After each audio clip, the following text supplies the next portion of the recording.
En Radio Proverso, La Estantería, llegamos al corazón de la literatura. Dirige y presenta Tomás Sánchez Rubio.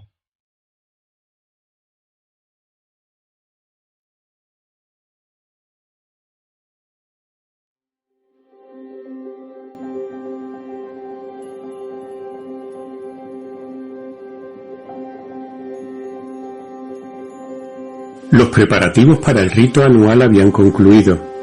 Aquel año se celebraba en casa de Moore, de modo que la señora Moore y sus pequeños pasarían resignadamente la velada en casa de la madre de ella. Con una débil sonrisa en los labios, Warren Moore examinó la habitación. En principio, la celebración solo se mantenía gracias al entusiasmo de Mark Brandon, pero Moore había llegado a apreciar aquel recuerdo. Tal vez fuera cosa de la edad, de los 20 años pasados. Su sensibilidad aumentaba a la par que su barriga y su calvicie, así que todas las ventanas estaban polarizadas, en oscuridad total, y las cortinas se encontraban corridas. Solo algunos puntos de la pared se hallaban iluminados, evocando la escasa luz y el espantoso aislamiento del día del accidente. Sobre la mesa había raciones espaciales, con formas de varilla y de tubos, y en el centro resplandecía una botella de acuaverde Jabra, el potente brebaje que sólo la actividad química de los hongos marcianos podía suministrar. Moore miró su reloj. Brandon llegaría pronto. Nunca llegaba tarde a esa reunión. Estaba intrigado por lo que Brandon le había dicho por el tubo. Warren, esta vez tengo una sorpresa. Espera y verás, espera y verás. Brandon parecía no envejecer. A sus 40 años no solo conservaba la silueta, sino también la vitalidad. Aún se entusiasmaba con lo bueno y se exasperaba con lo malo. El cabello se le estaba encaneciendo, pero salvo por ese detalle, cuando Brandon se paseaba de un lado a otro hablando de cualquier cosa, a voz en grito y a toda velocidad, Moore no necesitaba cerrar los ojos para ver al asustado joven que sobreviviera al naufragio del Reina del Plata.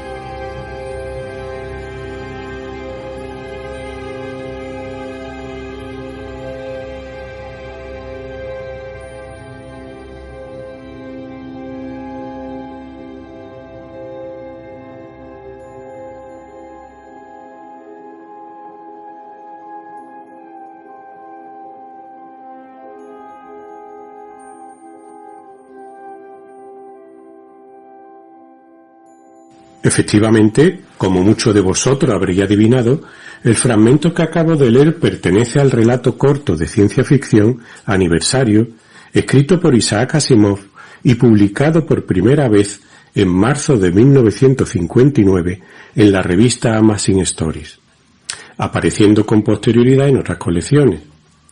En cuanto al argumento, diremos que Warren Moore y Mark Brandon son dos de los 3 supervivientes del naufragio del Quicksilver en el cinturón de asteroides.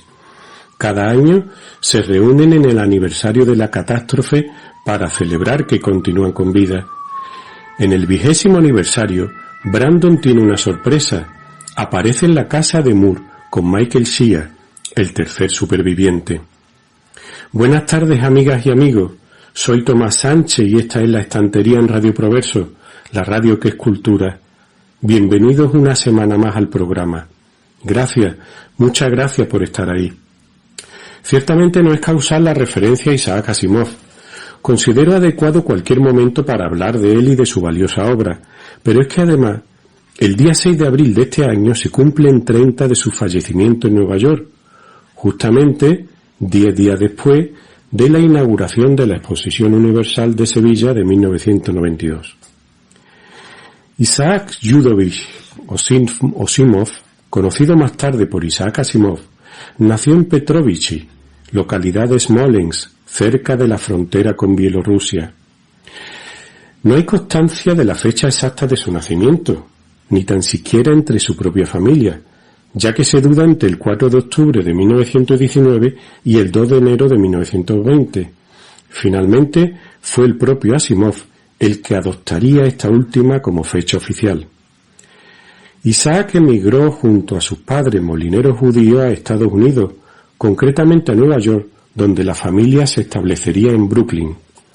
Allí su padre abrió varias tiendas en las que vendía caramelos, periódicos y revistas, entre las que se encontraban las conocidas como Pulp, revistas baratas especializadas en historia de ficción, que influirían poderosamente en la posterior obra de Asimov.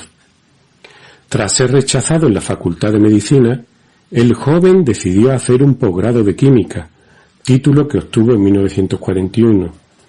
Tras un breve paso por el ejército, Asimov empezó a ganar más dinero como escritor que como académico.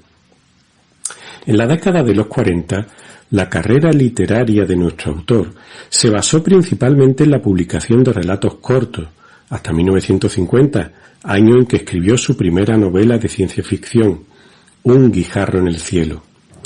La extensa obra literaria de Asimov alcanza su cenit con dos antologías que han marcado este género, Yo Robot y Fundación. Asimov es recordado sobre todo por sus obras de ciencia ficción, pero también es destacable su faceta como divulgador. Escribió sobre matemática, astronomía y química, pero también sobre historia. Asimov se atrevió a sí mismo a hacer algunos vaticinios. En un artículo publicado en 1964, predijo cómo sería el mundo dentro de 50 años, es decir, en 2014. Y en verdad acertó en algunas de sus predicciones. Predijo que mientras realizábamos una llamada telefónica, no solo iríamos, sino que también podríamos ver a nuestro interlocutor. También dijo que aunque no sería algo muy común, habría robots. Afirmó, por otra parte, que existirían aparatos de cocina que prepararían la comida y máquinas de café. Pronosticó la aparición de coches sin conductor o, como él los llamaba, vehículos con cerebro de robot. También avanzó que no toda la población mundial podría tener acceso a estas nuevas tecnologías. Asimov advirtió también sobre los problemas de la superpoblación y afirmó además que los humanos solo sobrevivirían como especie si algún día lograban alcanzar la igualdad efectiva entre hombres y mujeres. El mismo autor que un día afirmó: escribo por la misma razón que respiro, porque si no lo hiciera moriría, también avisó, leo textualmente, de que solo hay una guerra que puede permitirse el ser humano, la guerra contra su extinción. Es un auténtico placer para mí presentar al primer invitado de esta tarde en la estantería. José Vallecillo López, doctor en Filología Hispánica, profesor de Lengua Castellana y Literatura en Enseñanza Secundaria, es ante todo un humanista en toda la extensión del término, un intelectual polifacético, no dejando de ser a lo largo de su vida una de sus mayores preocupaciones la defensa y difusión de la cultura. Vocal de literatura del excelentísimo Ateneo de Sevilla y miembro de dicha institución señera desde hace años, tiene diversas publicaciones relacionadas con la literatura y con su ciudad. Valgan como ejemplo, entre otras, el novelista Manuel Halcón, Biografía y Personalidad, La literatura y el Ateneo de Sevilla, o Don Cecilio de Triana y las fiestas de Sevilla. Hombre discreto, ecuánime y moderado, me precio de ser amigo, aparte de compañero de estudio, desde aquellos años en el Instituto San Isidoro. Bienvenido, José. Es un privilegio contar con tu presencia en nuestro programa. Mi nombre es José Vallecillo López. Estudié Filología Hispánica en la Universidad de Sevilla, en la que posteriormente pues también me doctoré.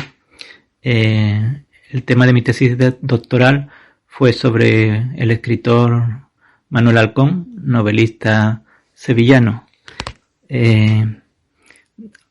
Manuel Halcón es un escritor que necesitaba una revisión, pues en los últimos años había caído en el olvido, aunque fue autor pues de novelas tan conocidas como por ejemplo Manuela, de los años 70. Yo creo que lo que perdure de toda esta obra de Manuel Halcón será en buena parte lo referente al campo andaluz y al mundo de la aristocracia. El campo andaluz es un elemento vertebrador que se puede decir que determina la temática y los personajes de una gran parte de su mundo novelesco. Uno de los motivos más repetidos de las novelas de Halcón, que tienen a este campo como protagonista, pues podemos decir que es el sufrimiento de sus habitantes por el exceso de grandiosidad de la naturaleza, una de las causas de la emigración del agro, del campo. También pone a muchas veces el escritor de manifiesto pues las incomodidades del campo frente a la urbe, y conocía muy bien que todo no era paradisíaco en el campo, que a veces es duro porque decía él que lo agreste pica, pincha y esclaviza. Halcón no cae en huecas idealizaciones ni tampoco nunca somete sus obras pues a lo que podemos llamar un ruralismo total, ¿no? Por propia experiencia sabía que el campo no era un buen negocio, sino una de las profesiones que, como decía él, pues no es que sirvieran para enriquecerse, solo para mantenerse. Muchos de los personajes de sus novelas tienen que hacer frente a la mecanización, a la modernización de los cortijos, que aunque generan paro entre los campesinos, pues en sus novelas vemos que a las tierras las hacen pues dar más frutos, parir en provecho de todos, como decía él, y permite modificar muchas veces la propia vía de la naturaleza, ¿no? Como por ejemplo mediante los injertos. Espléndidas son también sus novelas que describen las faenas, los entretenimientos campestres, como por ejemplo la quema de rastrojos o correr liebres. También las páginas que podemos decir que en ellas expone la hermandad entre el hombre y los animales, ¿no? Nos hablan sus novelas también del ganado, de los mundos del toro, del caballo, que él consideraba como seres gloriosos del campo. Y no menos importancia tienen en sus novelas también el protagonismo que cobra la heredad o esa propiedad que impone como una responsabilidad, ¿no?, a unos seres que, aunque la hayan heredado, cuando la sienten verdaderamente suya es cuando las pisan, cuando truan los terrones con las botas, cuando cogen la tierra con sus manos. No obstante, a mí siempre lo que más importante me ha parecido es la visión que nos proporciona Manuel Halcón de la tierra como un elemento vivo, de ese campo andaluz poseedor de una fuerza matriz que está continuamente removiéndose, renovándose sin cesar, ofreciéndose una vez y otra después de lo que él llamaba las heridas del arado, y que está siempre eso, pues ofreciéndose de nuevo al agricultor. En el campo, el espacio narrativo que otorga mayor autenticidad a las páginas de Halcón, pues nada más y nada menos que la forma de ofrecernos es una forma de vivir, una auténtica teoría de la vida que podemos afirmar que permite coherencia a todos los sucesos que conforman la acción de las novelas, ¿no?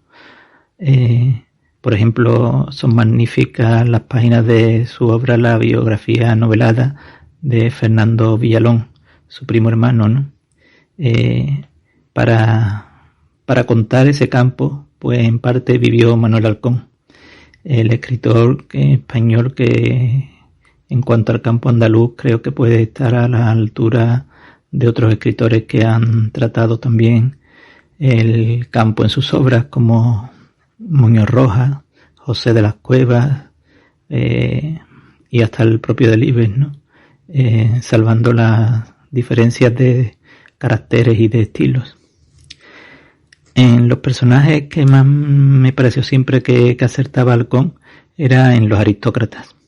No cabía duda de que dentro de la aristocracia, a la que había conocido muy bien, ¿no?, pues porque él mismo era hijo de marqués y fue marqués, se encontraba en su ambiente, de eso no cabe duda. Él nunca se sintió un desclasado. Conocía este mundo y cuando sus personajes aparecen en sus obras, pues el autor acierta de lleno en esa caracterización.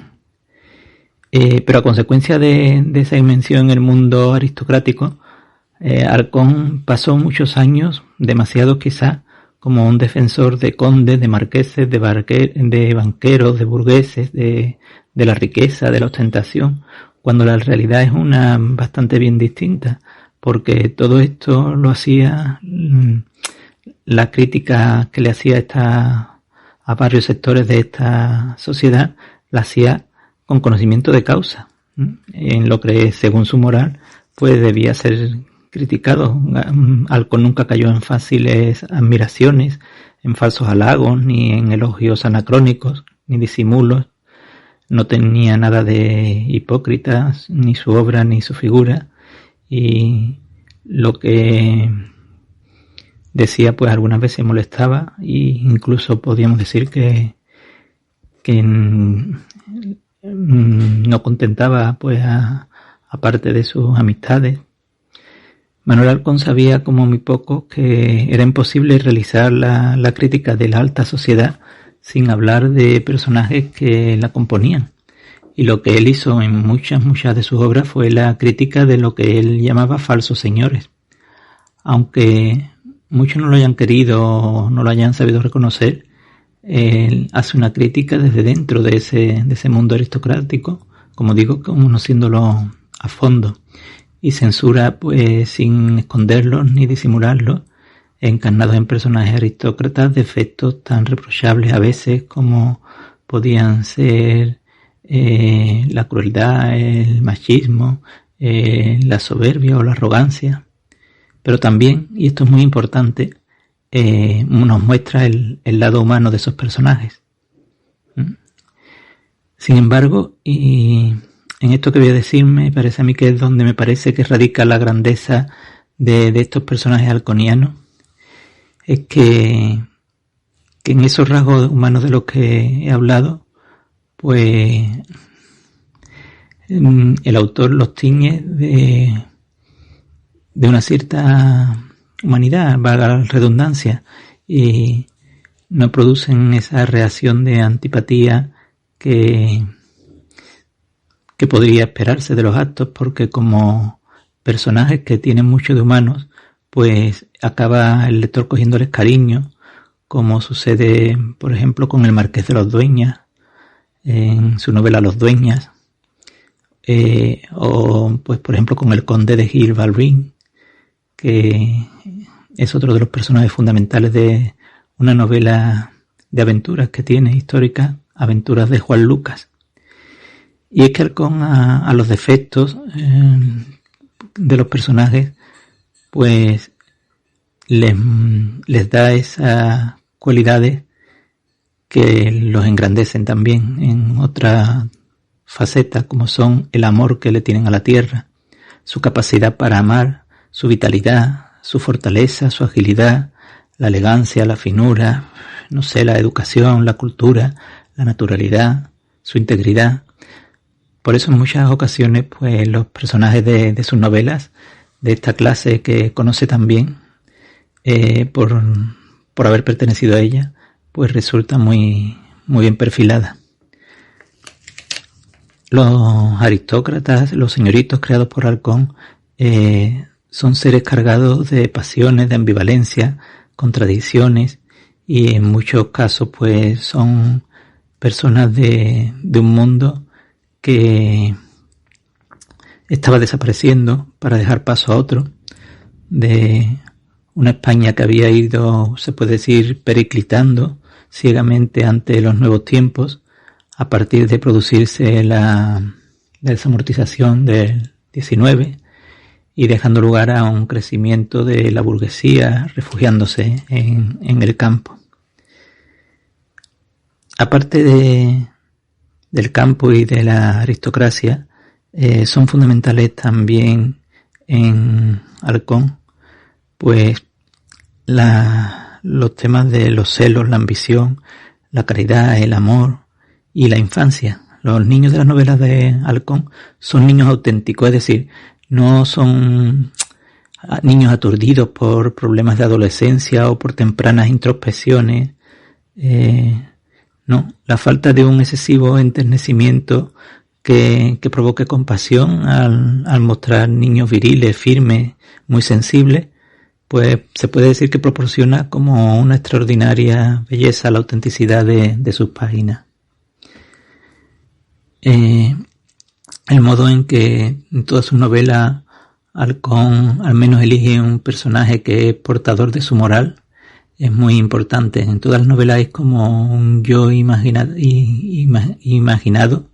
como un alter ego que refleja lo que le hubiera gustado en cierto modo ser en alguna faceta de su carácter o de aquello a lo que en algún momento aspiró, ¿no? En ello, pues, Halcón consigue desdoblarse sin dejar de ser el mismo, lógicamente, sino yo diría que incluso siéndolo más. Tampoco puedo olvidarme de los personajes femeninos creados por el escritor. Era muy buen conocedor de la mujer. Y vemos, pues, como protagonistas como Ana Romero en Las aventuras de Juan Lucas, o la misma Manuela, de la que he hablado antes, que en la novela del mismo título pues se adentra en sus interioridades y contempla sus reflexiones más íntimas. A bastante distancia de las demás está también Anita Peñarver, el mejor personaje femenino quizás, salido junto con Manuela de la pluma del autor. Anita es una perfecta seductora del lector, que desde que se inicia su novela, el monólogo de una mujer fría, hasta que lo termina, pues engancha al lector haciendo su discurso pues bastante creíble. Es una mujer que en aquellos tiempos, en la novela se escribió pues en 1960, y destaca pues como una mujer que es muy libre porque pudiendo contraer matrimonio, pues decide libremente no hacerlo y vivir plenamente el amor. Se dice que este personaje, precisamente Anita Peñarver, fue el que le abrió de par en par a Manuel Halcón el poder entrar en la Real Academia. Y bueno, no he hablado de los personajes que salen también en sus novelas, de lo que es todo el elenco de personajes de servicio de las grandes casas. Por ejemplo, hay un personaje en la novela Los Dueñas que es ejemplar, ¿no?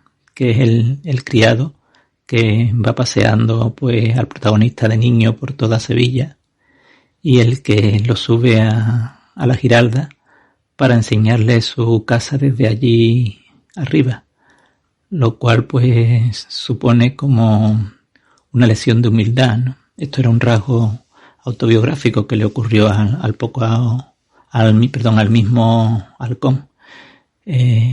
Manuel Halcón decía que cómo podía años después conservar en su mano el calor de la mano de aquel criado por los paseos de Sevilla.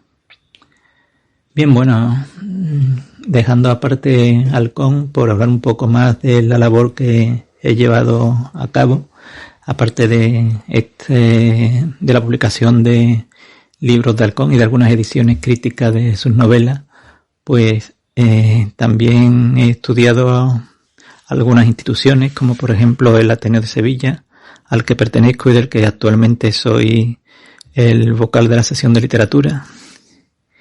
Y pues no sé, del Ateneo de Sevilla podríamos decir que entre las actividades de promoción cultural que ha realizado a lo largo de 135 años de existencia, que se cumplen este año, desde que fuera pues fundado por Sales y Ferré allá por 1887, pues digo que se caracteriza por el clima de libertades que en su origen supuso la restauración.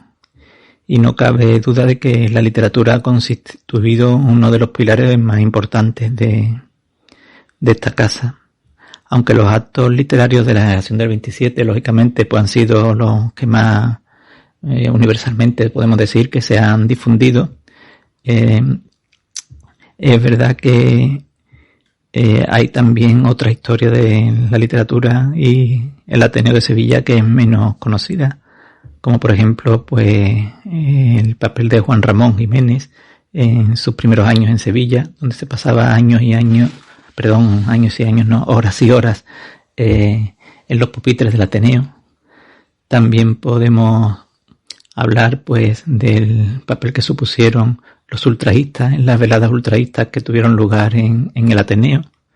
Y por supuesto, como decía antes, no nos podemos olvidar de que en el Ateneo pues se llevaron a cabo los actos de homenaje al tercer centenario de Góngora que constituyeron la generación del 27. Actos que fueron organizados por el Ateneo y que contribuyó a su financiación, como se pueden ver en los libros de cuentas. Aunque también hay que destacar el papel de mecenas de Sánchez Mejía, que agasajaría a los poetas durante su estancia en Sevilla. El Ateneo a lo largo de su historia pues ha destacado pues por celebrar como a primeros de siglo y finales del siglo XIX juegos florales que nacieron a partir de unos certámenes literarios, pues veladas literarias, homenajes, representaciones teatrales, conferencias. Actualmente pues se llevan a cabo dentro de esta sesión de la que estoy al frente pues presentaciones de libros, se llevan a cabo conferencias, homenajes literarios también. También se está creando en estos momentos un grupo teatral que se va a denominar Atenea Teatro. Tienen lugar también pues tertulias, lecturas en el Ateneo y muy conocido en el Ateneo de Sevilla pues el premio anual de novela Ateneo de Sevilla, que también tiene una modalidad joven.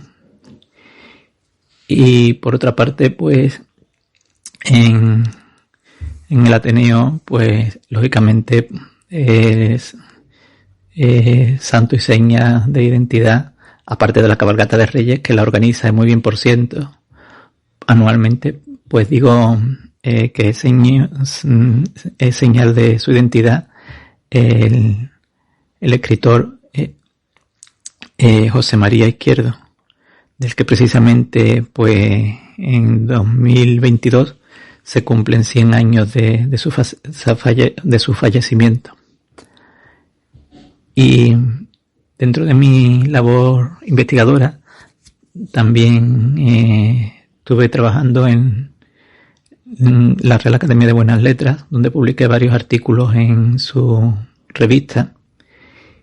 Y en cuanto a otros temas de mis libros, pues yo destacaría un autor que tampoco es muy conocido en Sevilla, un periodista satírico de principios de siglo, y que es don Cecilio de Triana.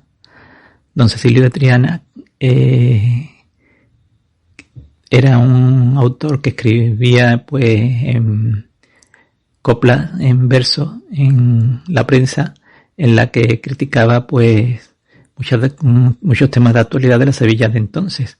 Aparecen curiosamente pues coplas suyas de principios del 20 criticando entonces cosas como el traslado del mercado de la Encarnación, que tantos años se llevaría pendiente en Sevilla, o criticando estados de ruina en que se encontraban algunas iglesias, como Santa Catalina, que ya después fue restaurada y que recientemente pues ha sido objeto de una larga pero al final estupenda rehabilitación.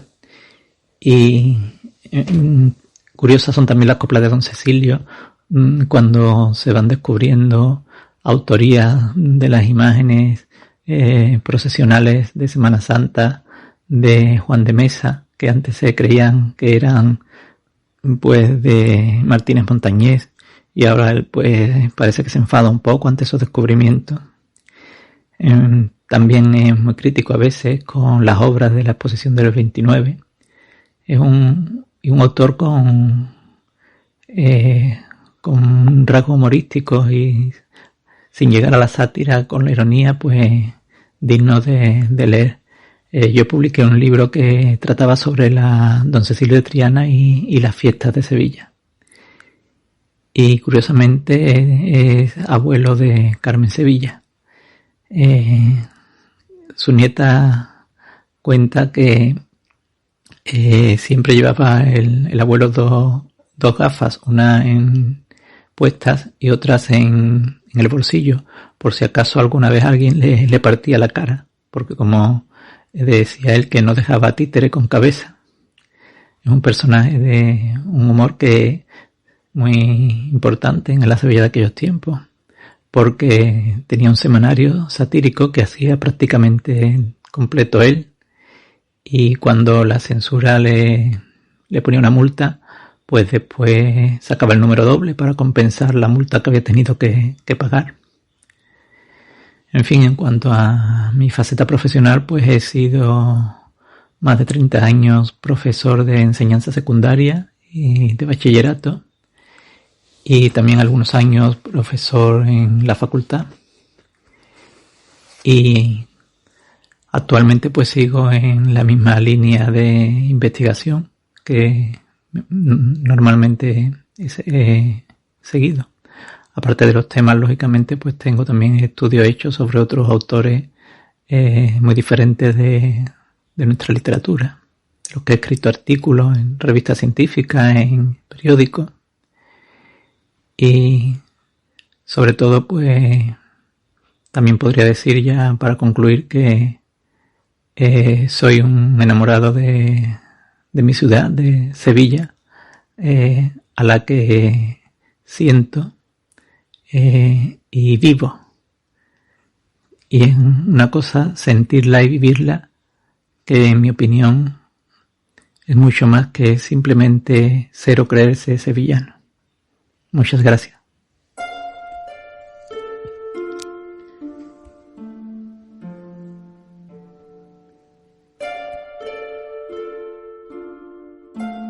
Hoy, en la estantería de Radio Proverso, dentro del espacio Desde la Raíz, no hablaremos del origen en sí de términos de nuestro idioma, como hacemos habitualmente, sino que trataremos la interesante cuestión de las palabras provenientes de una lengua tan distinta de la nuestra como es el japonés, o sea, de lo que serían neologismos japoneses. Estos términos, estas palabras cada vez son más y están más integradas en el castellano. Efectivamente, frente a voces que datan de siglos, no han dejado de aparecer otra más reciente. Solamente haremos referencia a unas cuantas. Tenemos en primer lugar la palabra bonzo, proveniente de bonsa, monje budista, o bien katana, que era un tipo de espada recta de un solo filo.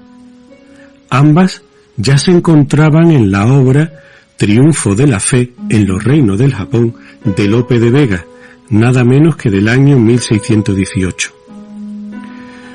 Junto a ellas, muy antiguas también, integradas en nuestra lengua, están la palabra biombo, que viene del término japonés biombu. Bio significa protección y bu, viento, con lo que sería protector del viento. Futon se trataba de una colchoneta de algodón que servía como asiento o cama típica de Japón, y aquí pasó pues a tratarse de una de las denominaciones para lo que sería una colcha, un cobertor. Soja surge del japonés shoyu y se trata, como todos sabemos, de una leguminosa, no de un cereal, que proveniente de China se conocía ya en Japón desde el siglo VI. Su llegada a Europa se produjo en el siglo XVII gracias a los marineros mercader y misionero que la trajeron de Asia. Junto a tsunami, soja es la palabra de origen más japonés más usada en el idioma español. Tsunami, que nosotros la utilizamos para referirnos a olas gigantes, viene de tsu, que significa puerto, y nami, que son olas. O sea, su traducción literal sería ola de puerto. Harakiri, literalmente, significa corte del vientre, y ya sabéis que es el ritual de suicidio japonés por desentrañamiento, que formaba parte del bushido, o código ético de los samuráis.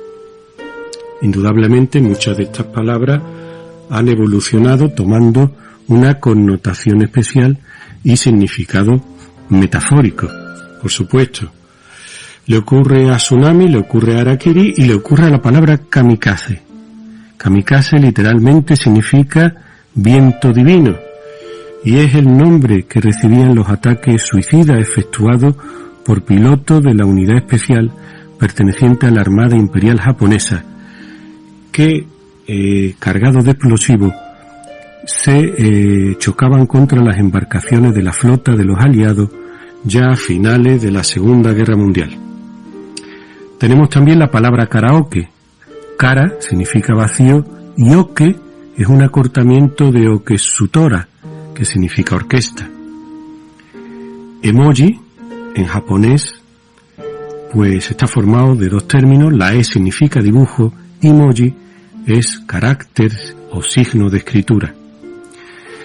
En cuanto a la palabra manga, Hokusai Hatsushika, representante del ukiyo-e, un género de grabado realizado en madera y producido en Japón entre los siglos XVII y XX, acuñó el término manga combinando los kanjis man, significa informal, y ga, dibujo. Se traduce literalmente como dibujo, caprichoso o garabato. Y ya, para terminar, nos despedimos con la palabra ramen, plato japonés caracterizado por tener una base de sopa con fideos chinos.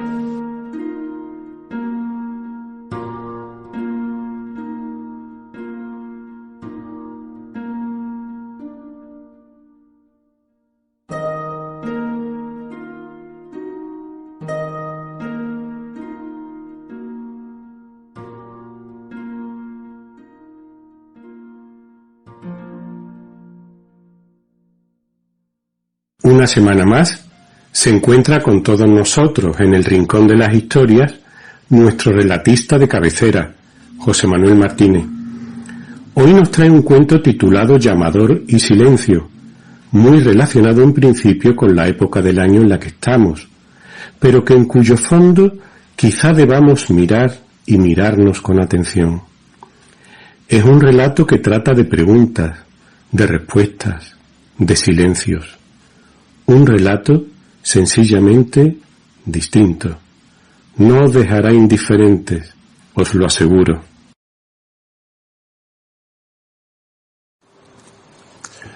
El siguiente texto está dedicado a doña Falgás Quintana Cano.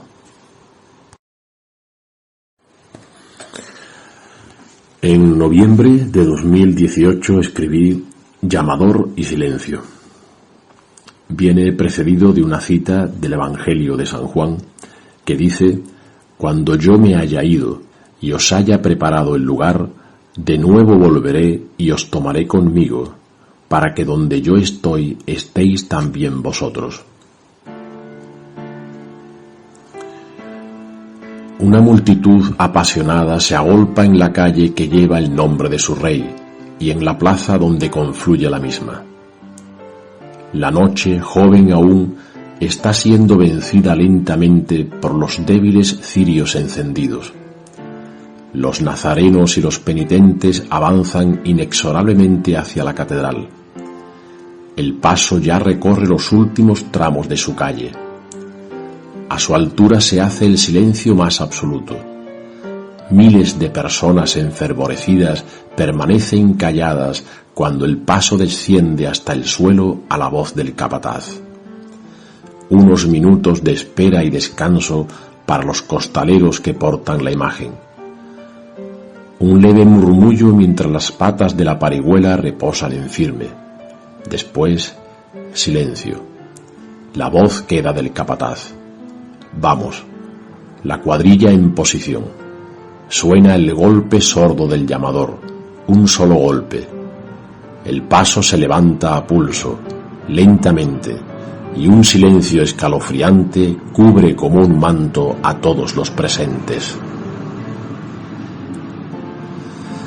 De repente, los ojos de todos se abren redondos como pistas de circo, las bocas redondas como plazas de toros. Jesús del gran poder se está moviendo. No es el paso el que se mueve, es Él mismo quien suelta la cruz que lleva sobre su hombro en el montículo del paso, se quita la corona de espinas y con una grácil genuflexión la deposita sobre el manto de flores. De un salto se lanza a la calle, sus potencias se refugian en el interior de sus ojos y con las manos unidas comienza a caminar. Nadie sale de su asombro, todos gritan, unos lloran, unos claman, unos ríen. Una extraña locura parece haberlos poseído a todos. El hombre de túnica morada, porque hombre parece, y la túnica es la misma que llevaba cuando su alma era de madera, camina silenciosamente recorriendo el itinerario previsto hacia la catedral. Todos van apartándose a su paso, manteniendo unos metros de distancia a su alrededor, pero todos quieren seguirlo. Algunos osados, o necesitados, o esperanzados, intentan sin lograrlo tocarle los vestidos. Sus ojos de fuego miran a un punto lejano, más allá del final de la calle, del final de la plaza, más allá de todo horizonte. Su paso lento es firme. Cuando enfila la calle Sierpes se detiene un instante. Respira profundamente como si llevara siglos sin hacerlo. Disfruta del aire frío de la madrugada y continúa andando. Su tez morena se oculta en las sombras. Sus ojos, ya más apagados, aún conservan una llama en su interior. Cuando se encuentra al final de la calle, justo cuando va a adentrarse en la plaza de San Francisco, se detiene de nuevo y respira. Una mujer joven rompe el círculo de respeto que todos le han dejado, se le acerca y pregunta: ¿Eres tú, Señor, que has vuelto? El gran poder, refugio de inocentes, mira a la mujer que se retira en silencio con su respuesta. Otros también le increpan, pero él ya ha emprendido de nuevo su marcha lenta hacia la catedral. Un agente de la policía urbana se le acerca por su costado. Su mano toca el paño que lo cubre, pero no puede detener la marcha del Señor. El agente retrocede con la imprudente mano adormecida. Al final de la avenida de la Constitución, el Señor se detiene bajo el pórtico de la catedral, se gira, bendice a la multitud, se adentra en el templo. Las autoridades eclesiásticas expulsan del mismo a todos los nazarenos, penitentes, costaleros y demás protagonistas de la fiesta, y cierran todas las puertas de la iglesia. El Señor, con las piernas cruzadas en el suelo del coro, permanece quieto y en silencio. Ninguna autoridad osa perturbar sus oraciones. Toda la noche ha permanecido el Señor en el suelo de la basílica. Toda la noche en silencio y la quietud más absoluta. Más que hombre parece talla, a no ser por las llamas que encienden sus ojos, por el sudor que emana de su frente y por la sangre que como un hilo fino ha comenzado a brotar de sus muñecas y de sus empeines.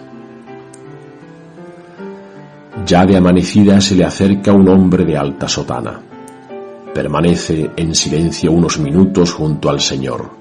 Finalmente pregunta: ¿Eres quien esperamos, que has vuelto como prometisteis? No haya respuesta al arzobispo.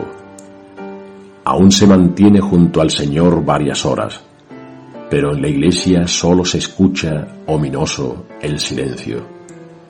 Finalmente, tal vez cansado, o decepcionado, o desesperanzado, o aburrido, o desconfiado, o enfadado, o confundido, o perplejo, o angustiado, o dolido, el arzobispo se levanta y se marcha.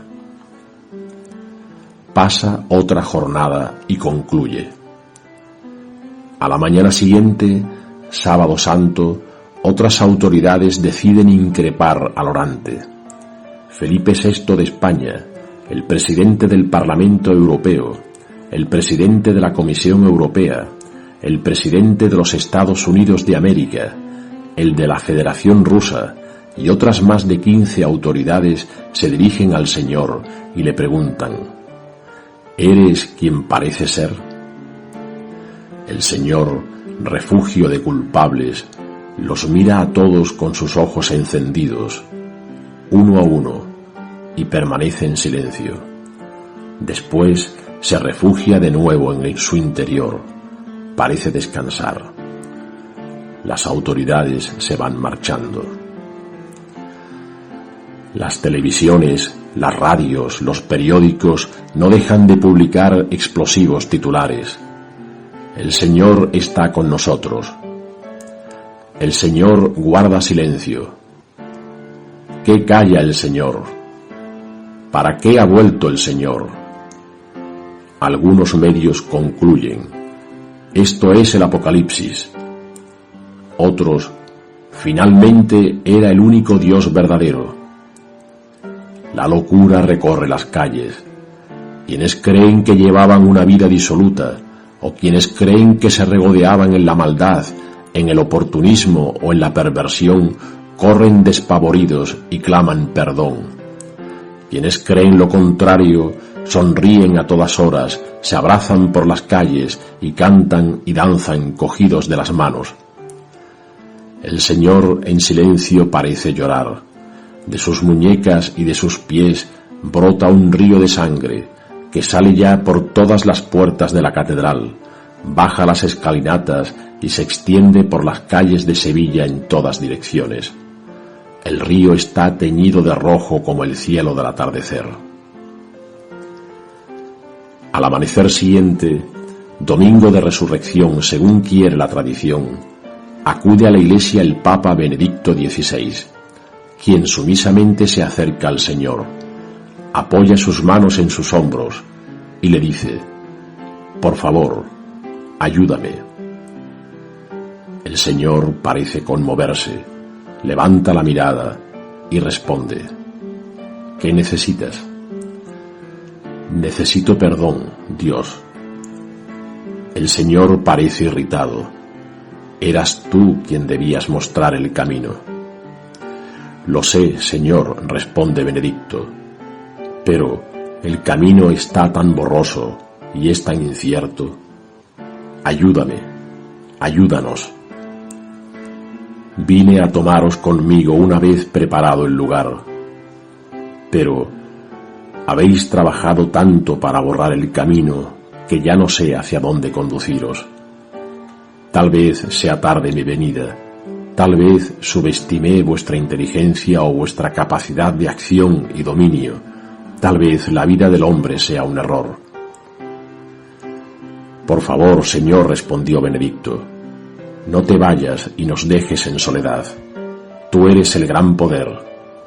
No todo debe estar perdido. Piensa que tal vez haya aún tiempo, que tal vez hayas vuelto demasiado pronto.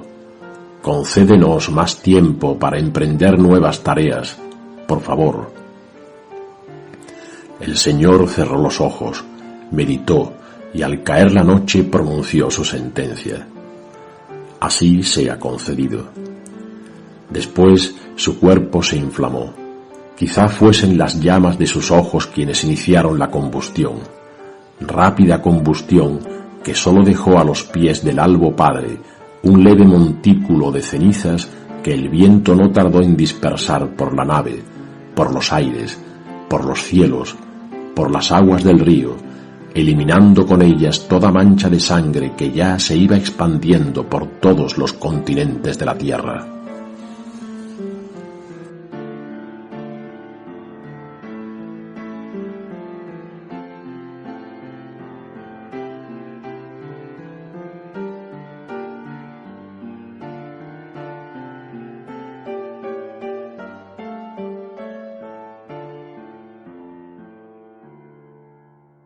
Es un placer para mí presentar a la siguiente invitada esta tarde en la estantería.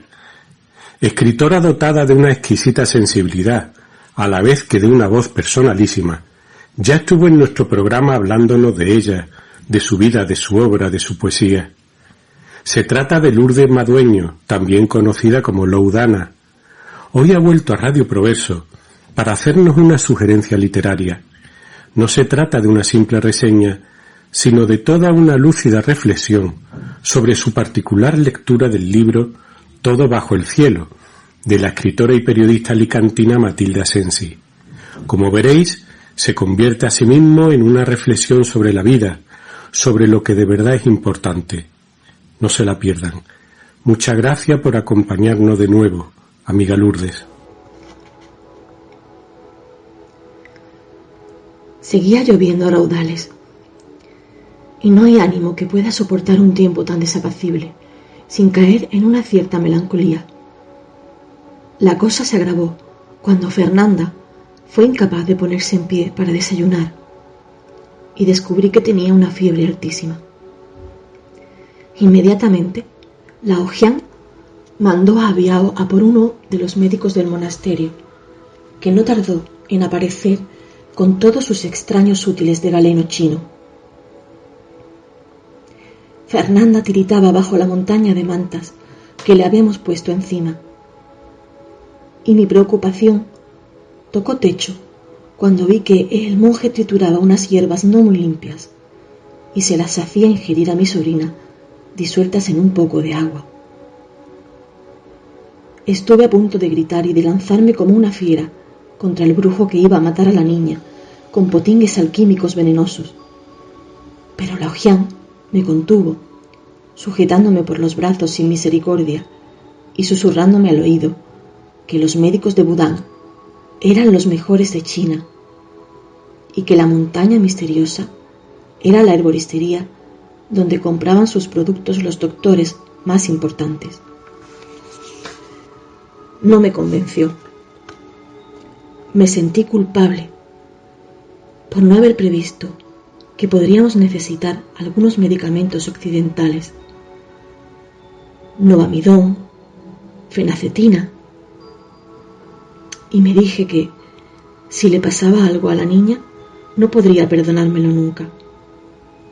Ella no tenía a nadie en el mundo más que a mí, y yo, ahora que Remy había muerto, solo la tenía a ella, y a mi edad, con mis alteraciones cardíacas, perder a las dos personas más importantes de mi vida en menos de un año sería sin duda mi fin. No lo soportaría. Permanecí toda la mañana sentada a su lado, viéndola dormir y oyéndola gemir entre sueños inquietos. La Ojian y Biao tuvieron que cuidar de las dos. A mí me trajeron té muy caliente en varias ocasiones. No quise comer nada, y a Fernanda le hicieron beber la infusión de hierbajos que le había prescrito el brujo de Budán. En una ocasión en que las lágrimas me resbalaban copiosamente por las mejillas sin poder evitarlo, el anticuario, acercando un cojín al mío, se sentó a mi lado. La hija de su hermana se curará, afirmó. Pero ¿y si ha contraído esa peste pulmonar que está matando a millones de sus compatriotas por todo el país? Objeté desesperada. Me costaba hablar porque me costaba respirar. ¿Recuerda las palabras del Tao Te Ching que le dijo el abad? No recuerdo nada. Dejé escapar molesta. Solo con la moderación se puede estar preparado para afrontar los acontecimientos. Estar preparado para afrontar los acontecimientos es poseer una acrecentada reserva de virtud. Con una acrecentada reserva de virtud, nada hay que no se pueda superar. Cuando todo se puede superar, nadie hay que conozca los límites de su fuerza. ¿Y qué? Que usted, Elvira, necesita trabajar su moderación. El Tao Te Ching insiste siempre en que la mente debe estar sosegada y en paz, las emociones contenidas y bajo el dominio de nuestra voluntad, el cuerpo descansado y los sentidos tranquilos. Lo contrario es nocivo para la salud. Una mente excitada por unas emociones sin control, en un cuerpo cansado y con los sentidos agitados, es una invitación a la desdicha y a la enfermedad. Su objetivo debería ser siempre la moderación, el justo término medio. Fernandina no va a morir, solo tiene un enfriamiento, que mal tratado podría ser grave, no se lo discuto, pero está en las mejores manos y pronto volverá a sus clases con el resto de novicios. No volverá, puede estar seguro. No pienso dejar que asista a ninguna clase más. Moderación, madame, por favor. Moderación para afrontar la enfermedad de la hija de su hermana. Moderación para enfrentarse a sus problemas económicos. Moderación para resistir a sus miedos. Acusé con dignidad el golpe y le miré de soslayo, un tanto ofendida. ¿De qué está hablando? Durante nuestro viaje hasta aquí, siempre la vi tranquilamente sentada con la mirada perdida. El gesto de su cara era de ansia y preocupación. Sus movimientos tai chi son rígidos, jamás fluyen. Sus músculos y sus tendones están agarrotados. Su energía aquí se encuentra bloqueada en múltiples puntos de los meridianos de su cuerpo. Por eso el abad le aconsejó moderación. Debe usted saber que puede superarlo todo en esta vida porque los límites de su fuerza son inabarcables. No tenga tanto miedo. La moderación es uno de los secretos de la salud y la longevidad. Bueno, este es un pasaje del libro de Matilde Asensi, Todo bajo el cielo.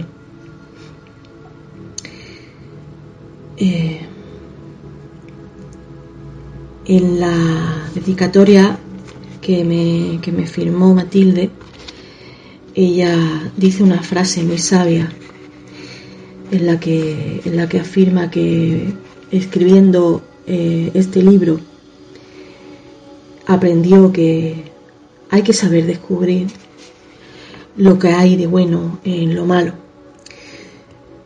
Y sí, es cierto, son palabras muy sabias para un prefacio de un libro que para mí está lleno de sabiduría, por eso lo he elegido para leer este trocito. Porque podría hablaros del estilo de Matilde, podría resumiros este maravilloso cuento, esta aventura misteriosa, o podía poneros también en situación del contexto social o del contexto histórico que hay, muy interesante. Incluso hablaros de la política, la religión, la filosofía, que hay muchas cosas ahí, muchos datos, y se puede analizar un libro desde muchos puntos de vista, ¿no? Se puede hacer un comentario muy extenso con este libro, pero para mí lo importante de leer un libro al final no es ese análisis que todos nos enseñan a hacer en el colegio. Está muy bien, aprender a analizar un texto es fundamental si queremos aprender a leer de una manera adecuada, pues hay que saber analizar todos los puntos de vista. Pero luego lo que verdaderamente importa es lo que nos enseña cada frase, cada página, cada capítulo, lo que nos enseña el libro en su conjunto. Y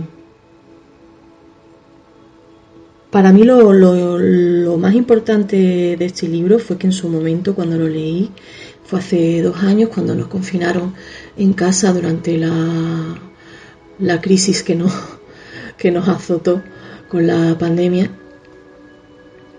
Y en ese momento yo estaba pasando una rachilla un poco regulera y no estaba muy concentrada en la lectura, no me tomaba el tiempo para ello. Así que me tomé como reto leer este libro que era largo y un tanto denso, y fue un reto personal para mí leerlo y tomarme ese tiempo. Porque nos pasa que a veces sentís, ¿no?, esa falta de tiempo para nosotros. A mí me pasa que no nos sabemos tomar ese tiempo, y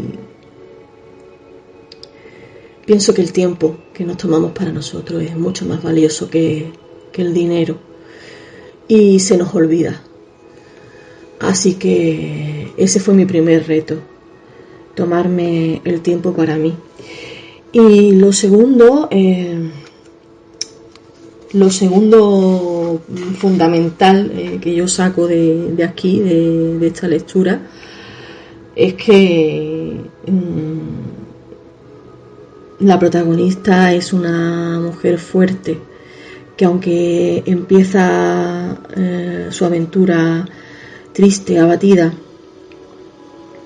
deprimida, ella se va superando a sí misma conforme le van surgiendo obstáculos en su aventura, y lo fundamental no es los obstáculos que supera en sí, sino el paralelismo que tiene con la vida, al fin de cuentas, porque todos vamos andando un camino y todos nos vamos encontrando pruebas a superar. Y todos vamos buscando algo. Ella va buscando algo, pero da igual si tienes que buscar un tesoro, alguna cosa escondida, algún dinero, porque tienes que salir adelante, y todos necesitamos salir adelante de manera económica. Por desgracia, el dinero nos marca mucho, ¿no? Pero lo importante al final no es el dinero que encuentres ahí, el caldero ese al final del arcoíris. Lo que importa es si al final de ese arcoíris encuentras la felicidad, si encuentras la sabiduría, porque la vida no es nada si no encuentras esa felicidad al final. Y la felicidad no está en el caldero, no está en el caldero de las monedas. Y eso es lo que al final ella, Matilde, nos transmite con este libro, y por eso me gustó la novela, porque para mí lo importante es lo que te siembra en el interior. Lo que te hace pensar, lo que te hace reflexionar, incluso si te ayuda a crecer. Cualquier libro encierra una semillita que te puede ayudar a crecer como persona. Y para mí los libros son como pequeños espejos donde nos podemos ver reflejados, y en este caso pues me pasó eso, que me vi muy reflejada, y aparte, bueno, La filosofía es algo que me gusta mucho y aquí pues se descubre mucho esa filosofía taoísta que encierra mucha sabiduría, por muy antigua que sea. Para mí sigue estando muy actual, no está para nada obsoleta. Esta manera de pensar y de sentir, esta manera de buscar el equilibrio, hay mucha sabiduría en este libro y por eso yo os lo recomendaría, os lo recomiendo sinceramente. Y si no leéis este, leed cualquiera, tomaros vuestro tiempo para leer, por favor, porque vuestro tiempo es muy importante y no podemos pasar por la vida sin pararnos un rato en nuestra propia estación, en nosotros mismos. Es lo que yo intento no olvidar cada día. Así que esa es mi recomendación de hoy y mi humilde consejo que intento aplicarme a mí misma también. Así que nada, me despido con un cálido abrazo y espero que estéis maravillosamente bien. Os mando un beso.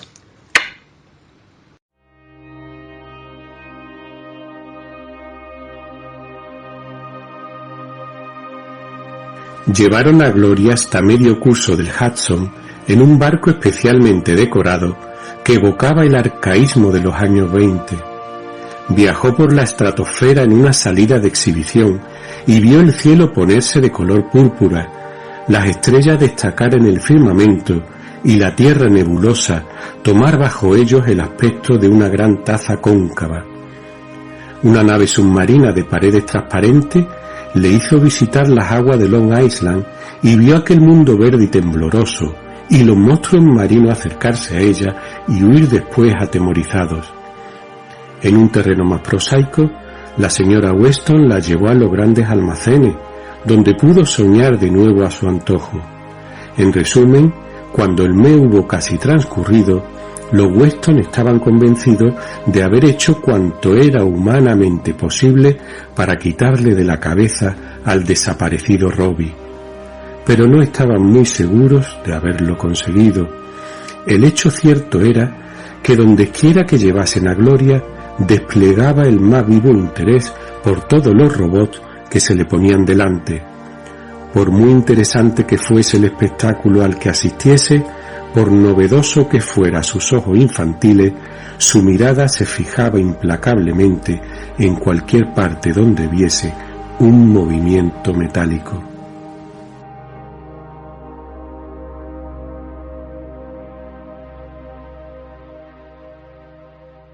Como es costumbre en la estantería, hemos querido enlazar el final con el comienzo del programa, recordando un fragmento del libro Yo Robot, de Isaac Asimov, concretamente del relato titulado Robbie. En efecto, la obra está formada por diversas historias en las que se tratan cuestiones de moral y ética respecto a la relación entre seres humanos y autómatas. Al principio de Yo Robot se enuncian las llamadas leyes de la robótica, a partir de las cuales se podría llegar a una convivencia en paz entre ambas especies. En Robbie se habla de los lazos que se crean entre un robot programado para ser niñera, pero sin la capacidad de hablar, y Gloria, una niña vivaracha y muy lista de 8 años, por la cual el androide daría su propia vida si fuese necesario. Como ya sabéis, el libro Yo Robot inspiró una película estrenada en el año 2004. Con guión de Harlan Ellison y dirigida por Alex Proyas, realizador de éxitos como El Cuervo y Dark City, la cinta fue protagonizada por Will Smith, versátil actor a quien particularmente admiro cada día más. Casualmente, acaba de ser galardonado con el Oscar 2022 al mejor actor principal por King Richard, cinta biográfica sobre la figura de Richard Williams, el padre y entrenador de las famosas tenistas Venus y Serena Williams. Amigos, amigas, muchas gracias por acompañarnos esta tarde en la estantería. Os espero en el próximo programa. Hasta pronto, muy pronto. Cuidaos mucho.